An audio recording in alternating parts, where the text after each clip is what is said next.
আসসালামু আলাইকুম, সবাইকে অনেক ধন্যবাদ জানাচ্ছি লাভ বার্ডস এই ইউটিউব চ্যানেল এবং ফেসবুক পেজে। আপনারা জানেন যে আমি প্রথমবারের মতো লুটিনো পার্ল এবং লুটিনো গ্রে ককটেল পাখি পালন করছি এবং ককটেল পাখি নিয়েছি আমি দুই জোড়ার মধ্যে একটি হচ্ছে প্রায় 11 মাস রানিং, আর একটা হচ্ছে 11 একদম রানিং পেয়ার। এই জোড়াটা হচ্ছে 11 মাস যেটা রানিং ছিল সেটা, আর এটা হচ্ছে মাস্টার পেয়ার নিয়েছিলাম আর কি। তো আজকে আপনাদেরকে দেখাবো আমি এদের জন্য কিভাবে খাবার তৈরি করি। আমি বাসায় কিনে নিয়ে আসলাম সবগুলো, এই যে গুজি বীজ 100 গ্রাম, সূর্যমুখীর বীজ 100 গ্রাম, তারপর হচ্ছে আর এটা হচ্ছে তিসি, এটার নাম কি আমি জানি না, দোকানদারকে দেখছি ও বলছিল নামগুলো। যাই হোক মিলেট নিলাম, তারপরও হচ্ছে আরেকটা সেই যেতে পাচ্ছেন সূর্যমুখীর বীজ নিলাম। এগুলো কিন্তু অনেক দাম, সো কমই নিলাম। তারপর হচ্ছে সুগন্ধি চালের ধান, তারপর হচ্ছে কাউন চীনা, আর এটা হচ্ছে কাউন মনে হয়, হ্যাঁ।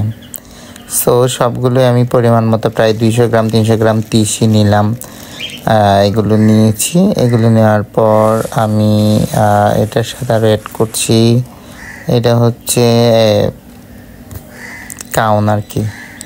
সো সবগুলো আমি কিন্তু মিক্সার করব, 200 গ্রাম 250 গ্রামের মতো করে নিলাম। সবগুলো মিক্সার করে আমার এই পাখিদেরকে দিব। আরেকটা হচ্ছে এই পেয়ারটা নিয়েছি, এটা একদম রানিং মাস্টার পেয়ার বলেই নিয়েছিলাম।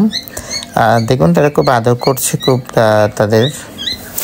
তারা দুইটাই খুব মিলমিশ, সবগুলো পাখি কিন্তু খুব মিলমিশ। ককটেল পাখি বসে দেখলে মনটা জুড়িয়ে যায় তাদেরকে কিছুক্ষণ। আমি ব্রিডিং করানোর আগে তাদেরকে পানি দিয়েছি, যেহেতু শীতকাল, কিন্তু পানি দেওয়ার পরে তারা খুব সুন্দর করে দুজনে মিলে মিশে গোসল করে তারা এখন পুরো রেডি হচ্ছে ডিম দেওয়ার জন্য প্রস্তুতি নিচ্ছে তারা। আর ককটেল পাখির খাবার বলতে আমি প্রতিদিন ছোলা অথবা গম হচ্ছে করে দিই, এটা সারা রাত ভিজিয়ে সকালবেলায় খেতে দিই। রানিং পেয়ারটা দেখেন মিটিং শুরু করে দিয়েছে। মিটিংয়ের 10 দিনের পর, তার 10 দিনের মাথায়, আমি তো মিটিংটা আসলে খুব দেখা যায় না, আমি অনেক কষ্ট করে দেখতে পেয়েছি সারাক্ষণ পাখিকে চোখে রাখার পর। সো মিটিং করাটা দেখে খুবই খুশি লাগতেছিল আমার। পরবর্তীতে মিটিং করার ঠিক 10 দিন পরেই কিন্তু আমার পাখি ডিম দিয়েছে আর কি। মিটিংয়ের দৃশ্যটা দেখলে চোখ জুড়িয়ে যায়, আর তারা খুব সুন্দর মিটিংও করছে। 10 দিন ধরেই কিন্তু তারা মিটিং করেছে, আমি প্রথম দিন থেকে বলছি আর কি। তারপরে যে আরেকটা বলছিলাম গ্রে কালার আর পার্ল ককটেল, সেটা তাদেরকেও কি আমি বক্স দিয়ে দিয়েছি। তাদের মিটিংয়ের দৃশ্য ধারণ করতে পেরেছি কিনা জানি না, তবে ধারণ করে থাকলে অবশ্যই আপনারা ভিডিওতে দেখতে পাবেন। বাসার সামনে কিন্তু তারা আনাগোনা করছে। তো এটা হচ্ছে যেটা গ্রে দেখছেন সেটা হচ্ছে মেল পাখি, আর পার্লটা হচ্ছে ফিমেল। তো মেলটা কিন্তু সবার আগে ঘরে ঢুকবে, বারবার বক্সে ঢুকবে, বক্স ঠিক আছে কিনা সব কিছু দেখে, কারণ ককটেল পাখি বক্স ঠিক থাকলে তখন কিন্তু ডিম দেয়, বক্স যদি ঠিক না থাকে তখন ডিম দেয় না। তো আমার বক্সের মধ্যে আমি কাঠের গুঁড়ো দিয়ে দিলাম, ট্রেটা খুলে দেখলাম বারবার ঢুকছে বেরোচ্ছে, মিটিং করলো। তারপরে এদিকে তারা গোসল করে তো খুব শান্তি আরাম করতেছে। এই পেয়ারটা কিন্তু পরে দিব আমি ডিম বাচ্চা করার জন্য। আগে যেগুলো রানিং মাস্টার পেয়ার কিনছি ওগুলো কিন্তু প্রায় 1 মাস হয়ে গিয়েছে। তারপরে কিন্তু আমি এই প্রস্তুতিগুলো নিলাম আর কি, যে তাদেরকে বক্স লাগালাম, হাঁড়ি লাগালাম, তাদের জন্য খাবার নিয়ে আসলাম, কারণ দোকানের খাবারগুলোতে প্রচুর পরিমাণ ময়লা থাকে।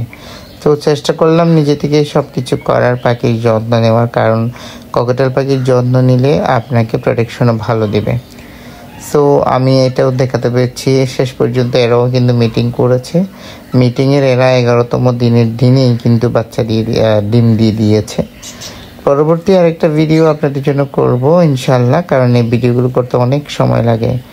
মিটিংয়ের 11তম দিনেও আমি দেখলাম সকালবেলা কোনো ডিম নাই, তবে সন্ধ্যার দিকে দেখি যে আমার পাখি ডিম দিয়ে বসে আছে। মাশাআল্লাহ, আলহামদুলিল্লাহ, অনেক খুশি লাগছিল আসলে। পাখি ডিম দিয়েছে সেটা, পাখিগুলো কিন্তু একদম সাপের মতো ফোঁস করে, একদম ভয় পায় না। ডিম দেওয়ার পর কি সাহস দেখেন। আর যেটা গ্রে সেটাও দিয়ে দিল ডিম একটা। আলহামদুলিল্লাহ, পরবর্তী ভিডিওতে দেখবেন। ধন্যবাদ।